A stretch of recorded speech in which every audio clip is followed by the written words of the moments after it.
साल 2016 मेलबोर्न में रहने वाले 21 साल के मैथ्यू ग्राहम को पूरे 15 सालों की सजा हुई।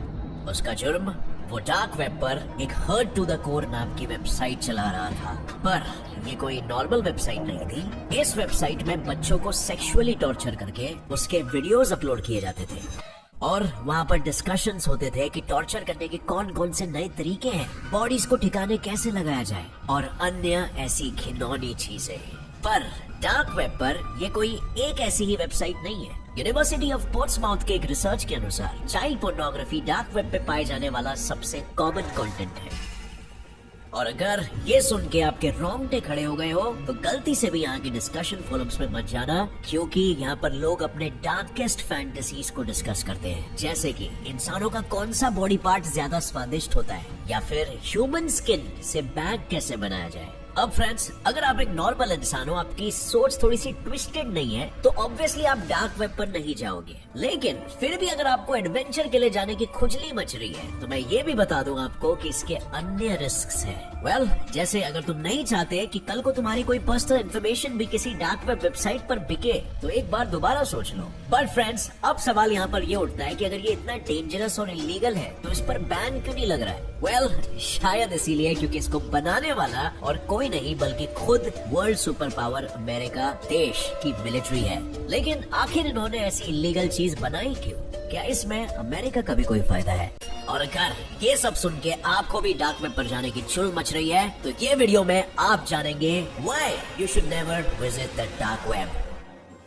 अब फ्रेंड्स, अगर आप किसी भी इंसान की जिंदगी रूइन करना चाहते हो या उसे टपकाना चाहते हो तो स्लेयर असैसिनेशन और लाइफ रूइनिंग सर्विसेज यहाँ पर अवेलेबल है। ये इतनी घटिया और वाहियात सर्विस है कि दूसरों की जिंदगी बिगाड़ेगी भी और उन्हें हमेशा के लिए उठा भी सकती है। तो बेसिकली इस सर्विस में आप किसी को ऑनलाइन सुपारी दे सकते हो और ये सर्विसेज आपको डार्क वेब पर हर जगह पर नजर आएंगे। लेकिन इसके साथ अगर आपको दूसरी चीजें कुछ नजर आएंगी तो वो है खरीदने के ऑप्शंस। चीजें जैसे कि drugs, fake license, fake US citizenship, organs, इंसानों का मीट, यहाँ तक कि खुद इंसान भी। आप तो यहाँ पर किसी इंसान की पूरी आइडेंटिटी तक खरीद सकते हो, इंक्लूडिंग उस इंसान के credit card details, financial logins, email details, banking details और उसका ड्राइविंग लाइसेंस, और वो भी सिर्फ और सिर्फ 9 लाख रुपए में। लेकिन ये सब कुछ लोग खरीदते कैसे होंगे? क्योंकि डार्क वेब पे कोई पर्सनल बैंकिंग डिटेल्स देने का मतलब हैकर्स को खुलेआम अपने बैंक अकाउंट में घुसने का न्योता देना।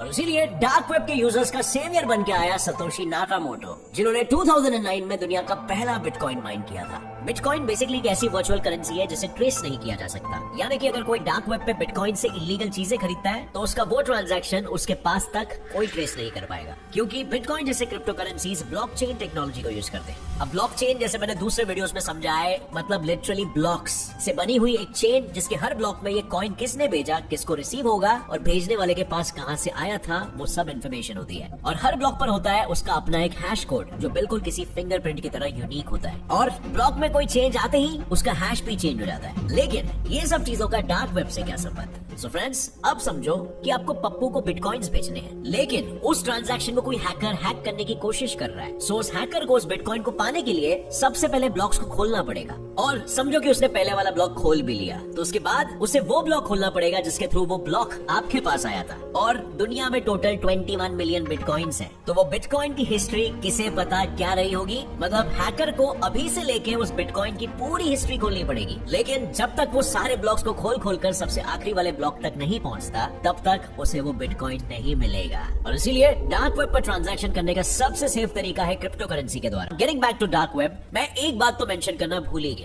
डार्क वेब पर जाने के लिए सबसे पहले आपको टॉर ब्राउजर डाउनलोड करना होगा, जिससे आप पूरी प्राइवेसी और बिना किसी ट्रेस के डार्क वेब के वेबसाइट्स को एक्सेस कर सकते हो। पर ये बिल्कुल मत सोचना कि टॉर ब्राउजर डाउनलोड कर लिया तो आप एकदम सेफ हो जाओगे। आपको वीपीएन लगाना होगा। और नहीं, वीपीएन लगाने से भी कुछ नहीं होगा। ये सब कुछ बस नाम की सिक्योरिटी होती है, क्योंकि डार्क वेब पर घूमने वाले हैकर्स दिन ब दिन नए नए तरीके ढूंढकर आप जैसे डार्क वेब सर्फर्स के कंप्यूटर्स और फोन्स की सिक्योरिटी सिस्टम्स तोड़कर अंदर घुस रहे हैं। And all they need is आपकी एक छोटी सी गलती। और सबसे कॉमन गलती जो लोग डार्क वेब पर करते हैं वो है रैंडम लिंक्स या पॉपअप एड्स पर क्लिक कर देते हैं। और ये popup ads normal popup ads जैसे ही दिखते हैं, बट ये बिल्कुल भी मत सोचना कि उसके ऊपर जो एक्स बना होगा ना, उसे क्लिक करके आप उसे कट कर दोगे उस एड को। ना, बंद होने के बजाय तुम्हारे कंप्यूटर में डार्क वेब से चीजें डाउनलोड होने लग जाएगी जो बेसिकली वायरसेस होंगे, ट्रोजन हॉर्सेस होंगे। वो दिखेंगे बिल्कुल नॉर्मल ऐप्स की तरह, लेकिन वो ऐसे मालवेयर्स होंगे जो आपके कंप्यूटर में रूप बदल कर छुपे रहेंगे और आपके कंप्यूटर का सारा इन्फॉर्मेशन हैकर को भेजते रहेंगे। फ्रेंड्स, इस वीडियो से कुछ भी नया सीखने मिला तो एक लाइक जरूर ठोकना। मेरे चैनल को भी सब्सक्राइब कर लो, नोटिफिकेशन बेल ऑन कर लेना ताकि आगे आने वाली हमारी कोई भी वीडियो की अपडेट आप मिस ना कर सको।